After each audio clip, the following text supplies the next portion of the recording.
cowok keren. Enggak, beliau orang yang ifahnya terjaga. A'udzubirrahman.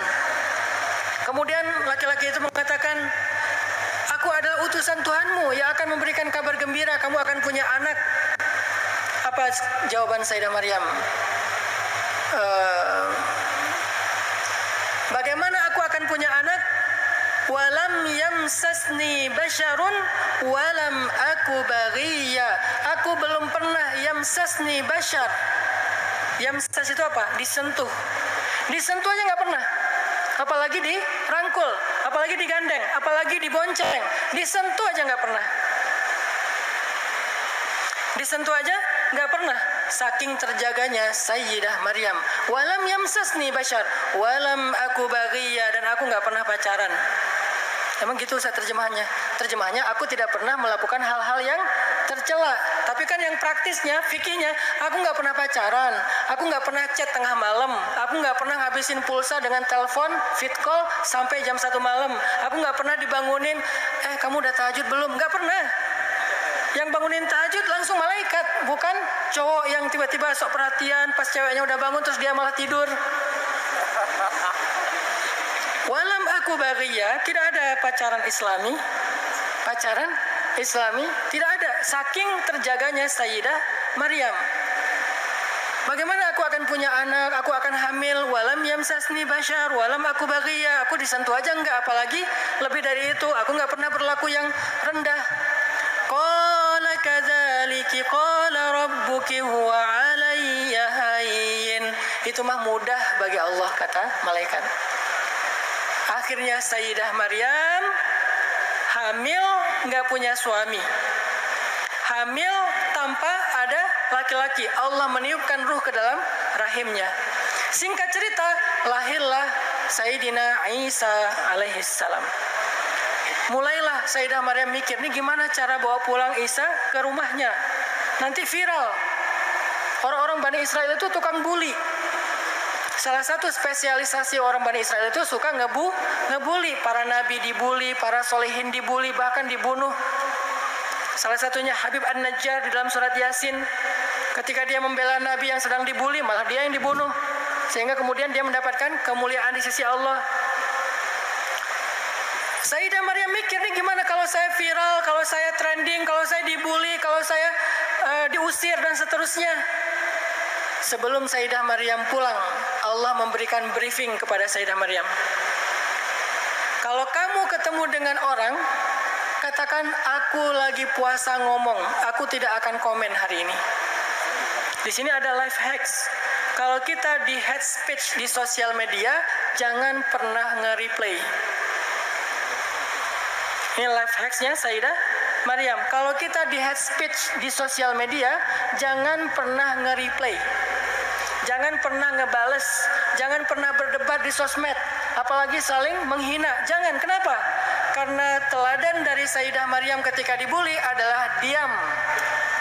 Kalau kita diam nanti makin rame. Gak apa-apa, biar Allah yang akan membela.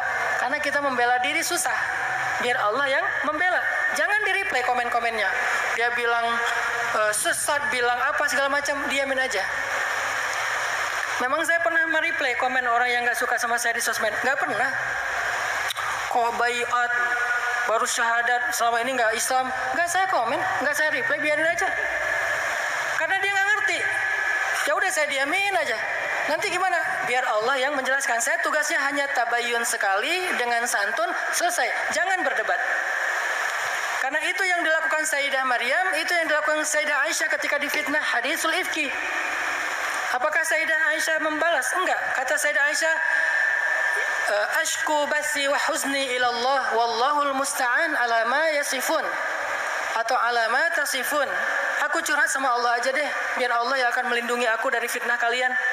Akhirnya kata Allah, jangan ngomong wahai Maryam, diam aja.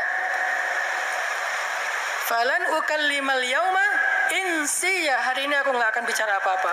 Ketika Sayyidah Maryam datang ke Baitul Maqdis, fatat bihi qaumaha tahmilu, maka datanglah Maryam kepada kaumnya sambil menggendong bayinya. Qalu, mulailah komen itu, mulailah bulian itu. Qalu ya Maryam laqad ji'ti syai'an fariya.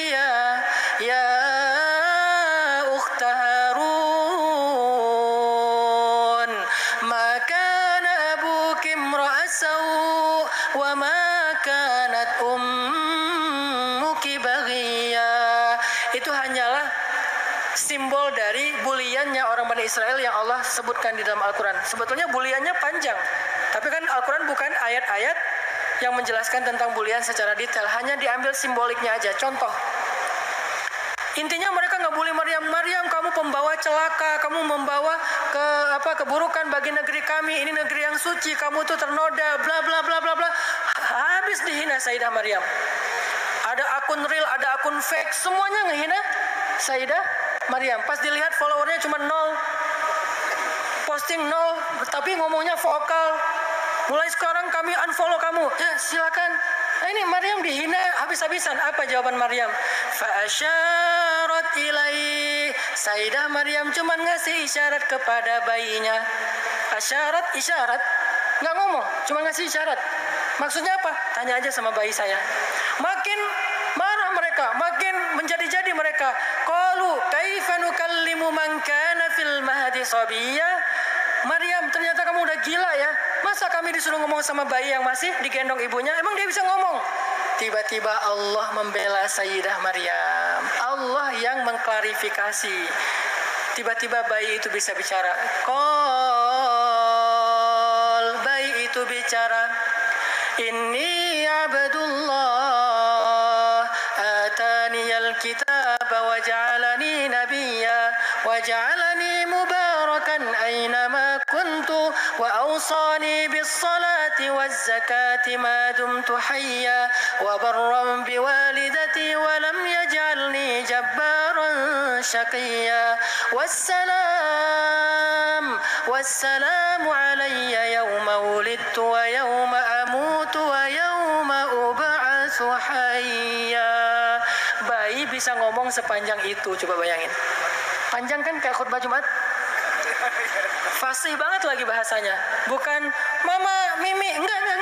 Panjang. Inni Abdullah ataniyal kitab wa ja'alani nabiyya wa ja'alani mubarakan aynama kuntu wa awsani bis shalah waz zakah ma dumtu hayya. Masih banyak kalimatnya. Tiba-tiba semuanya kaget. Dan ada kalimat yang sangat detail di situ. Wa barram biwalidati. Harusnya apa? Wa barram biwalidayya. Aku disuruh berbakti kepada ibuku, nggak disuruh berbakti kepada kedua orang tuaku. Artinya apa? Aku emang nggak punya ayah. Aku diciptakan tanpa ayah, cuma punya ibu. Sehingga kalimatnya wa barram biwalidati. Kok bisa bayi tahu hal yang kayak gini? Mukjizat dari Allah. Keajaiban dari Allah. Kok bisa datang keajaiban? Karena dia diam ketika dia dihina. Wa idza marru bil lagwi marru kirama. Kalau dia dihina, dia mengatakan salaman. Dia nggak mau berdebat di sosial media, sehingga Allah membela dia dengan cara yang lebih indah. Maka ambillah pesan-pesan life hacks dengan konteks anak muda di dalam banyak ayat-ayat Al-Quran. Al-Quran banyak sekali petunjuk untuk para pemuda, tetapi karena waktu kita terbatas, kita cicil aja insya Allah. Mudah-mudahan di lain waktu kita ada kesempatan ngobrol, sharing seperti ini lagi. Kita bedah-bedah lagi nanti ayat-ayat pemuda, ayat-ayat tentang isu yang lain. Kalau tadi isunya tentang hubungan, masih ada isu tentang entertain. Anak muda itu 3 isunya. Hubungan, entertain, karir. Karir itu sekolah, ujian, skripsi, sidang, kerja, di lamaran kerja dan seterusnya. Jadi hubungan, apalagi entertain, hiburan, hobi dan seterusnya, dan karir. Ya, tadi kita udah membahas sedikit tentang ayat-ayat masalah hubungan, masalah akhlak. Semoga ini bisa menjadi petunjuk dalam hidup kita. Barakallahu fikum. Wassalamualaikum warahmatullahi wabarakatuh.